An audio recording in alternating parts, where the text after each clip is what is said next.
Listowel and Ballasting monorail, built to the Lartigue principle, is famed for its eccentricity, the world's first commercial passenger monorail.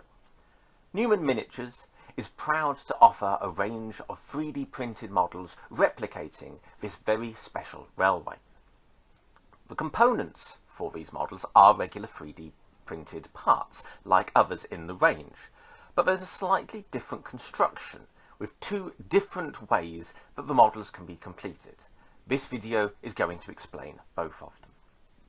Looking at the wheels first, they come 3D printed on a sprue, as you can see here. What needs to be done to these consists of some preparation work, namely drilling them out, as you can see, recommending a 1.4mm drill bit. Then they can be painted up, creating the finished wheels as you see. The wheels are designed to be as simple as possible to fit. Going to see this now. So turning the carriage upside down, I recommend a 1mm diameter axle, such as a large paper clip. This needs to be 6mm in length overall, and it's simply a case, to show but one example, of taking the axle, slotting it into the wheel. Can be a little bit fiddly. No glue is required at this particular stage. And then you simply lift and drop it into place. The wheels are then held in place with 1mm shims of plastic, which are glued into pre-created slots. You can then chamfer them very slightly to fit the body itself. That's it for the wheel part of this. Turning to the track comes on a sprue of sleepers, as you can see. A few of these have been painted for experimental purposes. It's been slotted onto a piece of ordinary FlexiTrack rail, and the next step is to cut the sleepers to make the individual spacing between them, repositioning them. As you can see, the sleepers are then cut and repositioned. This is to approximately 12mm between the sleepers. Individually, the sleepers are rather weak. However, once the track has been assembled in its entirety, it creates a very strong assembled point. You can see sliding them along. Once cut, you need to glue them onto a strip of plastic.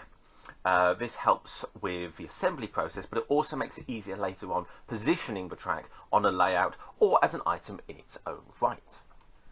Then the side rails need to be added. I used 1mm by 0.5mm plastic strip.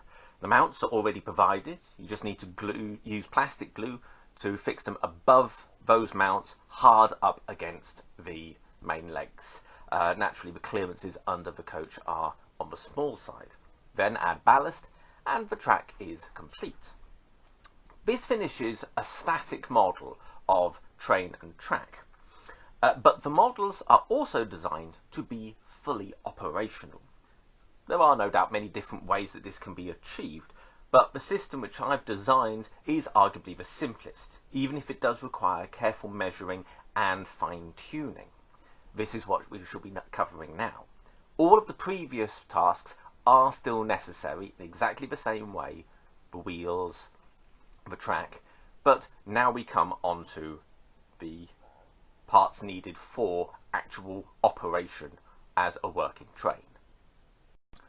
Under each of the pieces of rolling stock is a slot, as you can see here, which is designed to accept a metal strip. A piece of tin can or something. Do be careful, of course, with cutting metal. The main thing is that the metal must be magnetic. This is the key to the system. And once you have a piece, ideally the same thickness as the slot, you can see one already fitted in, it simply needs to be glued in place. Turning to couplings, these are left to your own discretion. There are some holes ready provided for them. I personally used sections of metal staple, as you can see. Now we come to the main part of the design, the magnetic runner.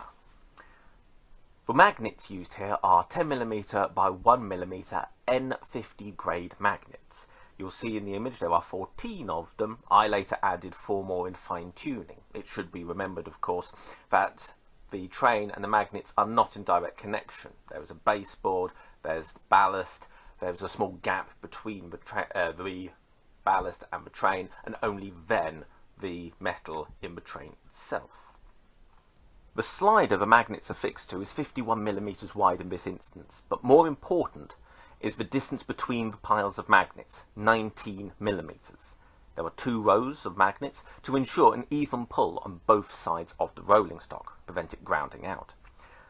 The slider works in a runner beneath the baseboard. For this, the baseboard top needs to be very thin to limit any reduction on the magnetic field.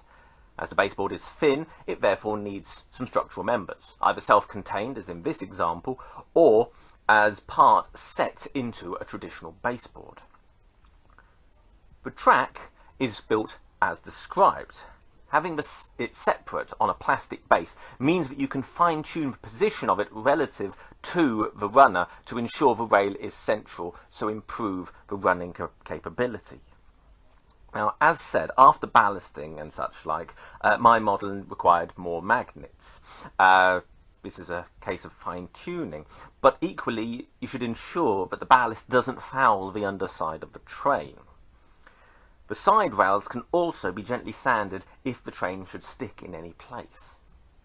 That is largely it, a fully working Lartigue monorail. Rolling stock, trucks, and even the unusual flying gate level crossing are all available, enabling a full scene to be recreated. I hope this has been of interest, and it shows that in model making, nothing is impossible. Thank you for watching.